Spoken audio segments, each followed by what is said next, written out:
ఏషియాలోనే biggest sorry store మన Varahi silks మన Vijayawada MG road లో డిసెంబర్ 4వ తారీఖున ఘన ప్రారంభం. తిరుమల ఆవిర్భావం ఎప్పుడు జరిగింది? స్వామి ఇక్కడికి ఎప్పుడు రావటం జరిగింది? ఓం నమో వెంకటేశాయ. తిరుమలలో శ్రీవారు సాక్షాత్తు వైకుంఠం నుంచి భూలోకంలోకి వచ్చి పద్మావతి పడిన అర్థం స్వామివారి ఇక్కడ ఆవిర్భవించినట్టు మనకి పురాణాల్లో చెప్పబడింది. క్షేత్రం అంతా కూడా సముద్ర గర్భంలోనే ఉంది. సుమారు 200 కోట్ల సంవత్సరాల క్రితం అని చెప్పి వాళ్ళు ఆ విధంగా స్వామివారు స్వయంభూ మన్వంతరులు ఆది కలియుగంలో ఇక్కడ ఆవిర్భవించారు. ఎప్పటి వరకు స్వామి వైకుంఠంలో కాకుండా ఇక్కడే ఉండిపోతారు అనేది ఎక్కడైనా ఉందా గురుజీ? స్వామివారు ఎప్పుడు ఎన్ని యుగాలైనా ఇక్కడే ఉంటారు. అంటే బ్రహ్మదేవుడు స్వామి ఆరాధన చేశాడు కాబట్టి బ్రహ్మోత్సవాలు అనే కార్యక్రమం అప్పటి నుంచి మొదలైంది. చతుర్ముఖ బ్రహ్మగా మనకి విగనస మహర్షిని సృష్టించారు స్వామివారు. అప్పుడు ఋషులు కానీ దేవతలు కానీ మా వల్ల కాదు, ఆ వికనస మహర్షి పరంపరగానే మేమందరం చెప్పుకుంటూ స్వామివారిని ఆరాధన చేస్తాం. ఈ క్షేత్రం యొక్క మహిమ గురించి, విశిష్టత గురించి క్లుప్తంగా. తిరుమల క్షేత్రం అంత క్షేత్రము ప్రపంచంలో లేదు. అందుకనే ఈ క్షేత్రంలో అడుగుపెట్టిన దగ్గర నుంచి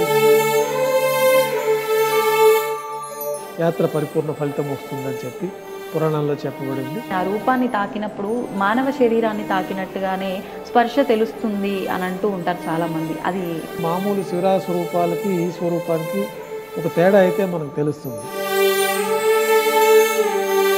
అది ఒక ప్రత్యేకమైన శక్తి ఇక్కడ మనకి కొంచెం అనుభూతి కలుగుతుంది. ఆ పట్టు దేంతో? పచ్చకర్పూరంతో.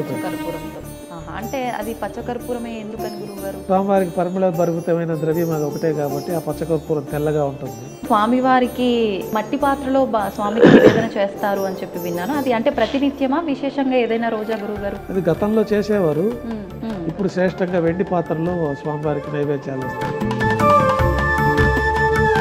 ఆ బ్రహ్మదేవుల ఆరాధన కోసమని ఆ బంగారు పంచపాత్రలు ఉంటాయి. ఇప్పుడు మనకి డిసెంబర్ 30 నుంచి 10 రోజుల పాటు స్వామివారి విశేషమైన అంటే ఉత్తర ద్వారం దర్శనమైన గురుగారు. ఇక్కడ ఉత్తర ద్వారం అనేది ఇక్కడ సాంప్రదాయంలో లేదు. ప్రత్యేకంగా వైకుంఠ ద్వారం అనేది లేదు. ఈ వాహన సేవల్లో కూడా విశేషమైన వాహన సేవ ఏదైనా అన్ని కూడా మనకు ఆగమ శాస్త్రంలో చెప్పబడింది. దాంట్లో స్వామివారికి అత్యంత ప్రాముఖ్యమైనది పెద్ద శేష వాహనము, తర్వాత గరుడ వాహనము, తర్వాత రథోత్సవం. ఈ 3 కూడా అత్యంత ప్రాశస్త్యమైంది.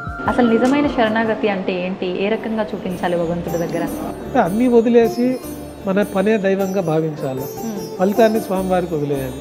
గురుగారు, ఇప్పుడు అష్టాక్షరి మంత్రం యొక్క గొప్పతనం చాలా విశేషంగా చెప్తూ ఉంటారు. అసలు ఏంటి అష్టాక్షరి మంత్రం గొప్పతనం? పురాణాల్లో సులభమైన మార్గం అష్టాక్షరి మంత్రం. ఈ అష్టాక్షరి మంత్రాన్ని ఓం నమో నారాయణాయ, తర్వాత ఓం నమో భగవతే వాసుదేవాయ, ఈ 2 పరిపూర్ణమైన ఫలితాలు. గురుగారు, భగవంతుడి ముందు నమస్కరించేటప్పుడు 2 చేతులు మనకు అంటే ఏ పొజిషన్ లో ఉంటే కరెక్ట్ నమస్కారం కిందకు వస్తుంది? హృదయం పొజిషన్ లో ఉన్నప్పుడు ఒక నమస్కారం ఉంటుంది. శరణాగతి పొందినప్పుడు చేతులు పైకెత్తి నువ్వే దిక్కు స్వామి అని, ఆపదముకు అనాథరక్షక గోవింద అనే మొత్తం పైకి లేపేసి ఆ శరణాగతితోటి ఆ నమస్కారం చేసుకోవడం, హృదయపూర్వకంగా నమస్కారం చేసుకోవడం, హృదయాల నుంచి హృదయం దగ్గర ఉంటుంది.